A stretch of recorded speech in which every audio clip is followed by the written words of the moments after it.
The US Pentagon has announced further troop withdrawals from Iraq and Afghanistan. Acting Defence Secretary Christopher Miller made the announcement that 2,000 troops will be withdrawn from Afghanistan and 500 from Iraq before President Trump leaves office. The UN is warning of a full-scale humanitarian crisis unfolding in Ethiopia as thousands flee the fighting in the northern region of Tigray.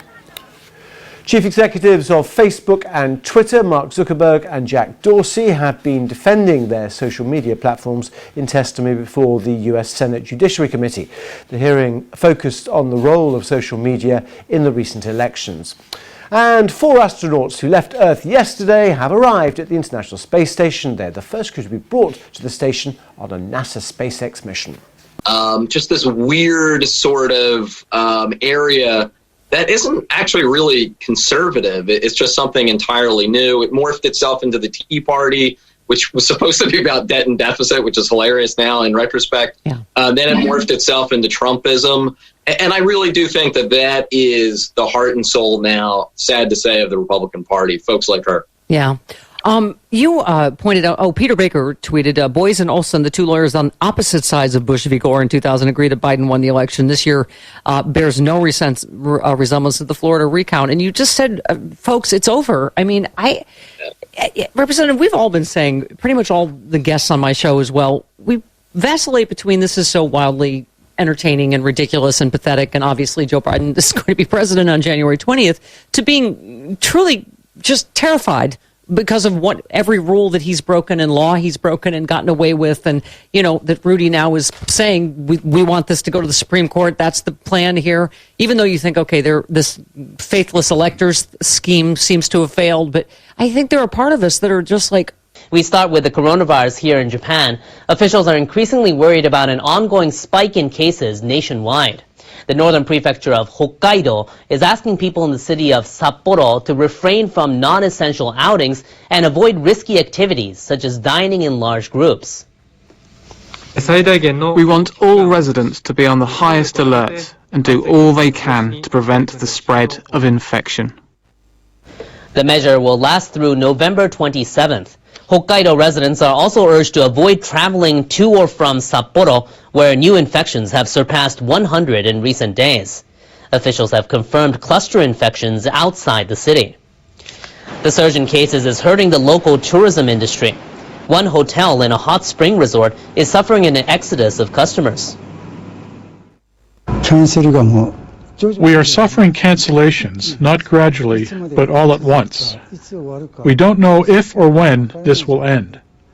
It's like being in a maze without an exit.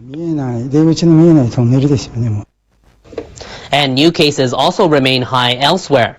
Tokyo reported nearly 300 on Tuesday. In total, there have now been more than 35,000 in the capital. As of Tuesday evening, more than 1,600 new cases had been confirmed nationwide. Over 122,000 people have been infected since the outbreak began. The death toll exceeds 1,900. Medical workers are feeling the strain. All 5 beds for coronavirus patients at a hospital in Sapporo have been full this month. If we are flooded with people suspected of being infected, we won't be able to accommodate others who really need emergency aid. We need to think about ways to deal with coronavirus patients while maintaining ordinary functions. The central government has been pushing to revive the economy and boost consumption, including subsidies for eating out. But some prefectures have decided not to offer them to groups of more than 4 people, citing concern about infections spreading. A domestic travel campaign is also underway. Officials say they do not plan to exclude Hokkaido at this point, but will closely monitor the situation. And over in the United States, officials are grappling with a resurgence in the number of coronavirus infections with the holiday travel season just around the corner. Several states are strengthening antivirus measures as the daily number of new cases in the nation has exceeded 100,000 over the past 2 weeks. California's governor announced on Monday his state is pulling the emergency brake on efforts to reopen the economy. Daily infections there have topped 9,000. The state is urging people to work from home and will only allow restaurants and gyms to operate outdoors. Daily cases, though, in the state of California have doubled just in the last 10 days. This is simply the fastest increase California has seen. Newsom said it's time for Californians to flatten the curve as they've done before. Conditions in the state had improved from August to October. Now, Johns Hopkins University said new cases in the United States surpassed 130,000 on Sunday.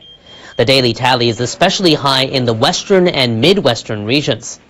On Monday, the city of Chicago began asking people to refrain from going out for non-essential reasons. The state of Michigan decided to ban in-person classes at high schools and colleges starting on Wednesday. Health officials are concerned the numbers could grow even higher as Americans get set to celebrate Thanksgiving on November 26th.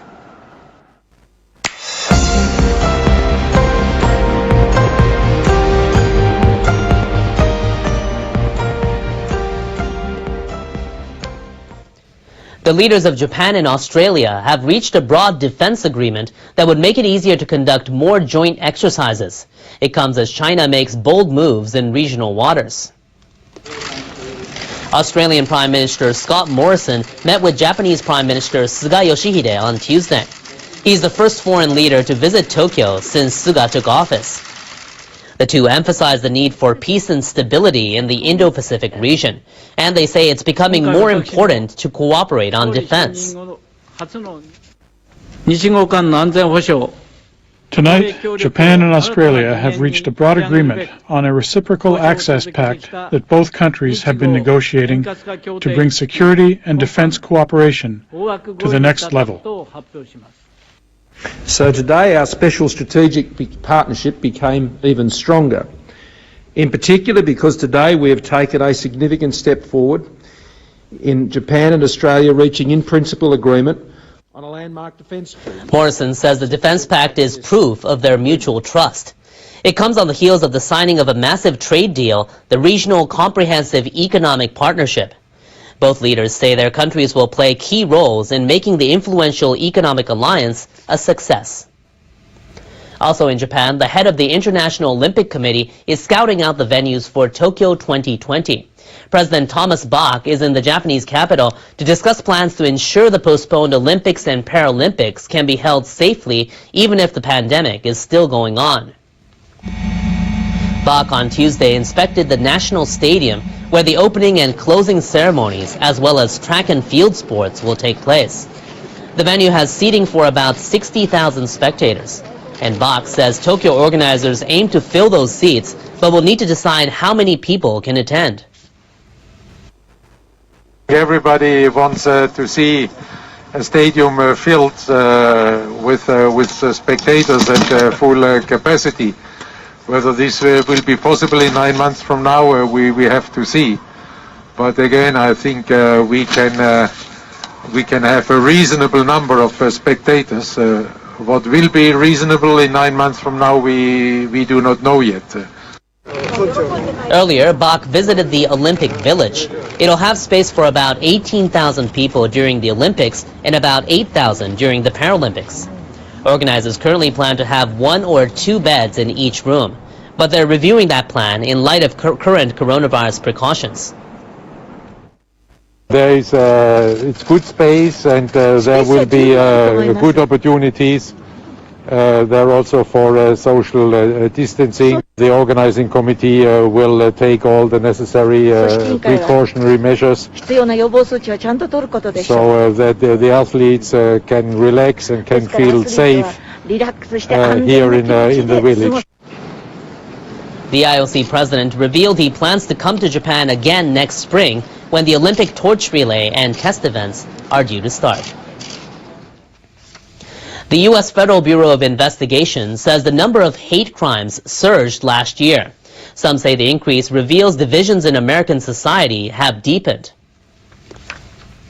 The FBI on Monday released a report on hate crimes based on bias-motivated incidents that occurred last year across the nation. The annual report shows 7,314 criminal incidents were reported. That's the highest number since the Bureau reported 7,783 cases in 2008. The FBI says a majority of the victims were targeted because of the offender's bias related to race, ethnicity, or ancestry, while the rest were targeted for reasons including religious or sexual orientation bias. The FBI also says the number of people killed in hate crimes increased to 51, more than doubling from 24 a year earlier. U.S. media outlets say the death toll was the highest since record-taking began in the 1990s. Next, members of the SpaceX Crew Dragon are now settling into the International Space Station, their home and workplace for the next 6 months.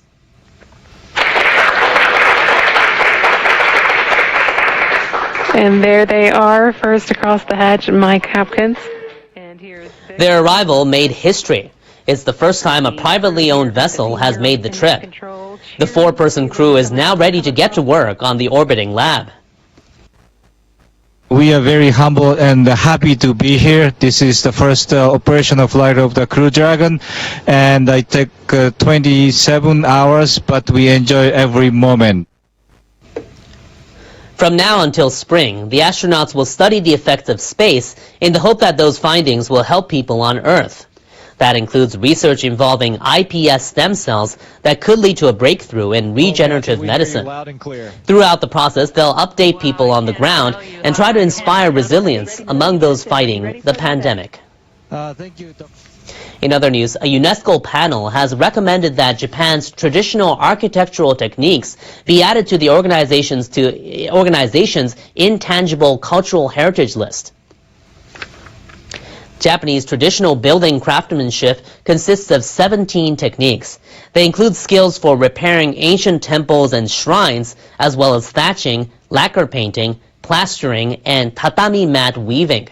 Such skills have helped make traditional structures resistant to earthquakes and typhoons, despite using natural material such as wood, grasses, and soil.